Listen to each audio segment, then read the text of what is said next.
Hello guys, welcome to our channel. তো এখন আমরা দাঁড়িয়ে আছি কাকদ্বীপ চৌরাস্তা মোড়ে, চারিদিকে কেনাকাটা চলছে আর মানে জমজমাট।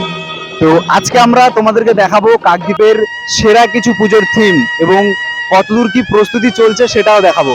তো ভিডিওটা পুরোটা দেখো, আশা করছি খুব মজা পাবে। চলো, যেতে যেতেই কাকদ্বীপের খুবই ফেমাস একটি মন্দির, কাকদ্বীপের বড় মায়ের সঙ্গে দেখা হয়ে গেল। কাকদ্বীপের শ্মশানকালী মন্দির খুবই পপুলার একটি মন্দির। ফাইনালি আমরা অমৃতায়ন সঙ্গে কাছে চলে এসেছি আর দেখবো কি থিম হচ্ছে। ওয়াও, সামনেই প্রভু জগন্নাথের দর্শন, তো খুবই ভালো লাগছে। তো চলো ভেতরটাও তোমাদেরকে দেখাবো, ভেতরটায় কি প্ল্যান আছে। তো দেখতেই পাচ্ছ পুরো জগন্নাথ দেবের পুরীর মন্দিরের মতন পুরো থিমটা। চলো আমরা ভেতরের দিকে আস্তে আস্তে যাব, দেখি ভেতরে আরো কি আমাদের দিকে আকর্ষণ করছে। ভেতরটা দেখাবো এবার তোমাদেরকে, যেটার জন্য এতক্ষণ অপেক্ষা করছিলাম। ওয়াও, দারুণ প্রতিমা। ওপরটা পুরো কৃষ্ণের বাঁশি দিয়ে করা আর কফির গ্লাস দিয়ে ডিজাইন করা কিছুটা চারপাশ। খুবই সুন্দর আইডিয়া। দেখতেই পাচ্ছ আমরা এখন পৌঁছে গেছি অক্ষয়নগর যুব শক্তি। যতটুকু এনাদের থেকে জানতে পারলাম যে এটা থাইল্যান্ডের কোনো একটা মন্দিরকে প্রেজেন্ট করছে। আশা করছি খুব ভালো লাগবে তোমরা যখন পুরোটা কমপ্লিট হবে, পুজোতে আসবে। চলো নেক্সট পুজোতে ভিজিট করি আমরা। এখন আমরা পৌঁছে গেলাম কাকদ্বীপ হরিপুর ঐক্য সম্মেলনী ক্লাবে। আর এই ক্লাবের পুজো মণ্ডপটা একটু সত্যি আলাদা। এইখানটায় প্রত্যেকটা জিনিসই তোমাকে দেখাচ্ছে যে দেখো, এখন কিন্তু সত্যি আমরা দিকে একটু ফোকাস করো। সত্যি কিন্তু আমরা এখন ফোন পে বা আমাকে সময় দিই না, এই যে জিনিসগুলোকে তুলে ধরেছে খুবই ভালো লাগছে। প্রত্যেকটা জিনিসই দেখো, আমাদের ব্রেনে সারাক্ষণ ফেসবুক, ইনস্টা, ইউটিউব এইসবই চলতেই আছে। আমরা এখন সত্যিই গাছ লাগাতে ভুলে গেছি। প্রত্যেকটা জিনিস কিভাবে খুবই সুন্দরভাবে তুলে ধরেছে, একদমই ইউনিক একটি ব্যাপার। প্রতিমা তো সবসময়ের জন্যই খুবই সুন্দর হয়, উপরটা একটু লাইটিং করেছে পুরো। ব্যাস, তারপরে দেখা গেল সেই ফেমাস আদি শম্ভুদার সাথে। এখান থেকে আমরা একটু তিনজনে কিছু টিফিন করে নিলাম, সেই ফেমাস ওয়াও সেই চানা। তো তারপরে দাদার মুখ থেকে একটু শুনে নিলাম দাদার কত বছরের কি বিজনেস এবং কেমন চলছে, আর পুজোতে দাদার কী কী প্ল্যান আছে, নতুন কিছু করছে কি করছে না। আর আমরা একটু হালকা করে টিফিন করে নিলাম। তারপর আমরা একটু পরেই ভিজিট করবো অন্য একটা দারুণ একটা, তোমাদেরকে দেখাবো এরপরে বিধান সঙ্গের। তো কাকা এখানে বলছিল যে কাকার ফেমাস কিছু ডায়লগ বলছিল, আমরা কিছু টেকনিক্যাল ইস্যুর জন্য তুলতে পারিনি। তো এখন আমরা পৌঁছে গেছি সেই ফেমাস বিধান সঙ্গে। তো চলো বিধান সঙ্গ তোমাদেরকে দেখাবো। আর বিধান সঙ্গের ব্যাপারটা কিছু বলার নেই, সত্যি কথা বলতে যখন বিধান সঙ্গের ভেতরে ঢুকেছিলাম একটা আলাদাই ফিলিংস কাজ করছিল, মানে পুরোটাই চুপ হয়ে গেছিলাম। মানে ভেতরটা দেখে এতটাই দারুণ লেগেছিলো, মনে হচ্ছিলো যেন অন্য একটা স্বর্গে চলে এসেছি, এরকম একটা ফিলিংস হয়েছিল। আর ভেতরটা না দেখলে তোমাদেরকে আমি বলে অতটাও বোঝাতে পারছি না। আর অবশ্যই তোমাদেরকে আমি এটা সাজেস্ট করবো যে অবশ্যই তোমরা কোনো পুজোর মণ্ডপে যাও না যাও, অবশ্যই কিন্তু বিধান সঙ্গে ভিজিট করো। এখানে আমি বাচ্চাদের থেকেও রিভিউ নিয়েছিলাম, তাদের কেমন লেগেছে, তারাও প্রচণ্ডভাবে এক্সাইট ছিল। আর এখানে দেখতে পাচ্ছ রিপনদাও খুব এক্সাইট ছিল। আর মানে কি বলবো, এতটা এক্সাইট ছিল যে আমরা ভুলেই গেছিলাম যে আমাদের ভয়েসটা হচ্ছে কি হচ্ছে না। তো যাই হোক, টেকনিক্যাল ইস্যু কারণে হয়নি। তো এসো তোমরা, এই কাকাকেও জিজ্ঞাসা করছিলাম, কাকাও ভীষণ খুশি, বাচ্চাগুলোও খুব খুশি। মানে বাচ্চাগুলোর কথা কি বলবো, ভয়েসগুলো নিলে তোমরা শুনতে কেমন তাদের ফিলিংস ছিল এই মোমেন্টে। আর এই সাইডটা একটু মিরর টাইপের করেছে ছবি তোলার জন্য। আমরা দাঁড়িয়ে আছি কাকদ্বীপ রিক্রিয়েশন ক্লাবের সামনে, ঠিক আছে, যে ক্লাবটি কিন্তু 1 বছর হিস্ট্রি ক্রিয়েট করেছিল, শুকনো মাছ দিয়ে পুজো প্যান্ডেল করেছিল, ঠিক আছে। তো ভেতরে যাব, এই বছরের থিম কি আছে চলো পুরোটাই তোমাদেরকে দেখাবো। আমরা প্রথমে থিমের প্রথমটা দেখলাম, সামনের দিকটা শালপাতা দিয়ে তৈরি, বুঝতে পারছি না যে থিমটা কি হতে চলেছে। রিক্রিয়েশন ক্লাবের ভেতরে প্রবেশ করলাম, প্রবেশ করার পর প্রতিমাটাকে দেখলাম। প্রতিমাটা তো খুব সুন্দর, তুলনা নেই। দাদার সঙ্গে একটু পরিচয় করব। তো কি নাম দাদা আপনার? আমার নাম দীপঙ্কর দাস। আচ্ছা, এখানে কিসের থিমটা তৈরি হচ্ছে? আমাদের বেসিক্যালি এটা আমরা রাখার চেষ্টা করছি প্রাণ ও প্রকৃতির উপর। প্রাণ প্রকৃতি এটাকে নিয়ে আমরা এই থিমটা রেখেছি। প্রাণ মানুষের মধ্যে থাকে, উদ্ভিদের মধ্যেও থাকে। তো আমরা এখানে যে প্রাণ রেখেছিলাম সেটি হচ্ছে ফেলে দেওয়ার পর কিছু জিনিস আমরা নষ্ট করে ফেলি, যেগুলো জানি না, ব্যবহার করতে পারি না, সেগুলো ব্যবহার কিভাবে করা যায় সেইটুকু তুলে ধরে তার প্রাণ ফিরিয়ে দেওয়া। তো এখন আমরা যাচ্ছি কাকদ্বীপ কিশোর সংঘ। এটা হচ্ছে কাকদ্বীপ শিশু শিক্ষায়তন হাই স্কুলের সামনেই হয় পুজোটা। এটার সাথে আমার অনেক ছোটোবেলার মেমোরিজ আছে এই পুজোটার সাথে। তো চলো ভেতরটা দেখাবো তোমাদেরকে কি করছে এই বছরে। প্রচুর মেমোরিজ আছে। টিফিনের সময় আমরা যখন পুজো প্যান্ডেলটা সাজাতো দেখতাম, আরও অনেক স্মৃতি আছে। তো যাই হোক চলো তোমাদেরকে ভেতরটা দেখাবো। মোটামুটি খুবই ডিজাইন প্রত্যেক বছরই সুন্দর করে, তো এই বছরও ডিজাইন খুবই ভালো করেছে। আর প্রতিমা তো সবসময়ের জন্য সুন্দর হয়, আমি প্রত্যেকটা মণ্ডপে গিয়েই বলেছি। ভেতরের ডিজাইনটাও খুবই সুন্দর করেছে, তো শিল্পীদের কোনো কথাই হবে না। তো প্রতিমাটাও একদম পুরো সোনাই সোহাগা, পুরো ঝলমলে ঝলমলে করছে।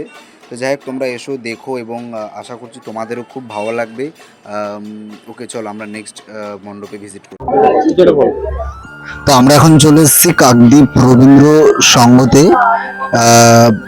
এখানে একটি দারুণ শিব ঠাকুরের মূর্তি করা হয়েছে, যেটা কিন্তু তামিলনাড়ুর কোয়েম্বাটুরে অবস্থিত আদিযোগী শিব মন্দির। তো এখন আমরা ভিজিট করছি কাকদ্বীপ ইয়াং ফাইটার্স ক্লাব। তো চলো তোমাদেরকে ভেতরটা দেখাবো কেমন কি করেছে। উপরে ক্রিয়েট করেছে, খুব ভালো ভালো হয়েছে। এসো তোমরা দেখো, আশা করছি খুব ভালো লাগবে তোমাদের। ওয়াও, ভেতরের ডিজাইনটা খুব সুন্দর হয়েছে, প্রত্যেকটা ফুল দিয়ে ডিজাইন করা।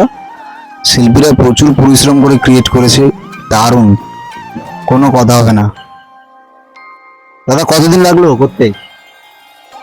এই মিনিমাম 1-1.5 মাস লেগেছে। 1-1.5 মাস সময় লেগেছে।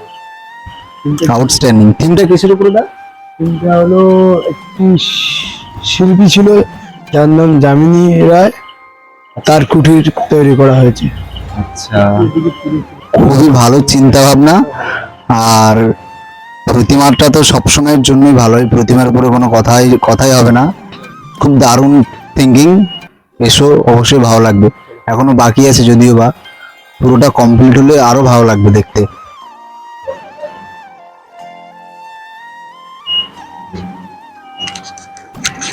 আরো একটি দারুণ ক্লাবে আমরা এসেছি। দারুণ একটি তাদের থিম, নতুন ক্রিয়েটিভিটি। মহাদেবের ত্রিশূল দিয়ে তারা কিছু একটা করছে, আর ভেতরে গিয়ে জানার চেষ্টা করব থিমটা কি আছে।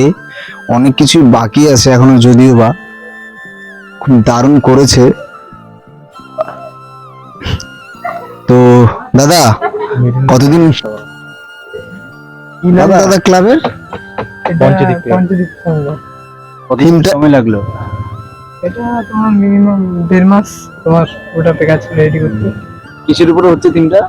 এটা হচ্ছে একটা আদিবাসী আঙিনা। তোমার এটা একটা ছোট করে মানে উঠানটাকে সাজানো হয়েছে আর কি। এটা আদিবাসীদের একটা ছোট করে উঠানটা। এইখানটা তোমার আঙিনা আদিবাসী। আচ্ছা, মানে আদিবাসীর উপরে থিমটাকে ক্রিয়েট করার চেষ্টা করেছে দাদা। পুরোটা কি তোমার প্ল্যান? এটা আমারই প্ল্যান, এটা আমারই থিম। তোমার বয়স কত দাদা? আমার 21 বছর এখন। ওয়াও, একটা 21 বছরের ছেলে একটা দুর্গাপুজোর প্যান্ডেলের দায়িত্ব নিয়ে পুরোটা কমপ্লিট করেছে, তাও বা 1.5 মাসের মধ্যে। ইটস অ্যামেজিং, সত্যি ভেরি ট্যালেন্টেড দাদা। তুমি কেমন লাগছে? ভালো তো লাগছে। এটা কি ফার্স্ট টাইম নাকি এর আগে? না না, আমার কাজ করা হয়েছে আগে, অনেক করেছো না? মালঞ্চি কাজ আমার বহুত জায়গায় কাজ হয়েছে। আশা করছি ফাইনাল লুকটা খুব ভালো হবে। এসো সবাই। তো তোমরা দেখতে পাচ্ছ আমরা চলে এলাম আজকে মাইতির চক কৈলাসনগর গ্রামবাসী বৃন্দ ইয়ংস্টার ক্লাবে, যে ক্লাবটা কিনা মাত্র 4 বছরের মধ্যে পুজো করে জেলার মধ্যে প্রথম স্থান অধিকার করেছিল। এদিক দিয়ে ঢুকবে। প্রত্যেক গ্রামবাসীরা এখানে খুব সচেতন হয়ে কাজ করে, খুব মজা পায়। তো তাদের সঙ্গে কথা বলবো। তো আমরা সামনে বসে আছি, দেখতে পাচ্ছ সমীর দাকে কিছু কথা জিজ্ঞাসা করব। সমীর দা, এটা থিমটা কিসের উপর হচ্ছে? সর্বপ্রথম আমাদের যারা দর্শক আপনাদের চ্যানেলের মাধ্যমে দেখছে তাদেরকে সবাইকে শুভ শারদীয়ার প্রীতি শুভেচ্ছা এবং অভিনন্দন। আমাদের এই মণ্ডপে আসার জন্য আমরা সকলকে স্বাগত জানাই। আমাদের এবছরের থিম হচ্ছে ধর্মগ্রন্থ। আমরা মা দুর্গাকে কেন মর্তে পূজিত করেছি তার সে সমস্ত কাহিনীটাই আমরা আমাদের এই থিমের মাধ্যমে আমরা তুলে ধরবো। আমাদের এই বছরের ভাবনা চিন্তা হচ্ছে ধর্মগ্রন্থ। খুব সুন্দর তোমাদের চিন্তা ভাবনাটাও। তোমরা পুজো করছো আজকে বিগত কত বছর? আমাদের পুজোয় আমরা এবছর 4র্থ বছরে পদার্পণ করেছি। শুনেছি তোমরা নাকি প্রথম স্থান অধিকার করেছো জেলার মধ্যে, সেটা কিসের উপর থিমটা করে? আর সেটা হচ্ছে আমাদের আগের বছর স্বপ্নপুরী থিম হয়েছিল, তাতেও আমরা জেলায় চতুর্থ প্রথম স্থান অধিকার করেছি, এবং তার আগের বছর আমাদের আদিযোগী যেটা কোয়েম্বাটুরে হয়েছিল সে তারই আদলে আমরা আদিযোগী পুরো করেছি। তারপর আমাদের যেই লেজার প্রজেক্টার যে শো ছিল সেটাও ছিল। এই 2 বছর আমরা পরপর আমাদের প্রথম স্থান অধিকার করছি, এবং আমরা এই চতুর্থ আমরা বছরে দেখতে পাচ্ছি যে এখনো ষষ্ঠী পঞ্চমী কাছাকাছি প্রায় চলে এলো, এখনো থিম অনেকটাই বাকি আছে। আর কতদিন লাগতে পারে মনে হচ্ছে? আমাদের আশা আছে পঞ্চমীতে আমরা টোটাল কমপ্লিট দিয়ে দেবো। আগামীকাল আমাদের উদ্বোধন আছে।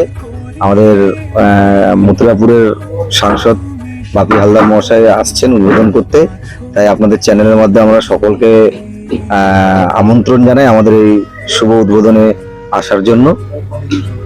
টোটাল আর পুজোতে যে থিমটা যে তৈরি হয়েছে টোটাল কতদিন সময় লেগেছে? আমাদের প্রায় 2 মাসের মতো সময় লেগেছে। আমাদের 2 মাসের কাছাকাছি। দেখতে পাচ্ছ 2 মাস প্রায় অতিক্রম হয়ে গেল, এখনো কিছু একটু বাকি আছে। তারা শিল্পী খুব সুন্দর হাতের কাজ করেছে এবং দেখেও খুব ভালো লাগছে। আপনাদের কাছে প্রত্যেককে অনুরোধ করব যে আমাদের মাইতির চক কৈলাসনগর ইয়ংস্টার ক্লাবে এসে পুজোর যে থিমটা, যে ধর্মগ্রন্থ, মহাভারতের যে ধর্মগ্রন্থ, সেই ধর্মগ্রন্থটা এসে 5টা মিনিট শুনে যাবেন তার স্টোরিটা, এবং খুবই ভালো লাগবে। না দেখলে চরম মিস করবে এবং এসে মজা নেবে, থিমটার উপভোগ করবে। ধন্যবাদ দাদা, সবাইকে ধন্যবাদ। ধন্যবাদ। আগ্রহ দর্শনার্থীদেরও আমরা আহ্বান জানাই আমাদের প্যান্ডেলে আসার জন্য। Thank you. তো ভিউয়ার্স যারা প্রত্যেকে দেখছো সবাইকে বলবো তোমরা অবশ্যই কৈলাসনগর ইয়ংস্টার ক্লাবে আসবে এবং থিমটা দেখে উপভোগ করবে।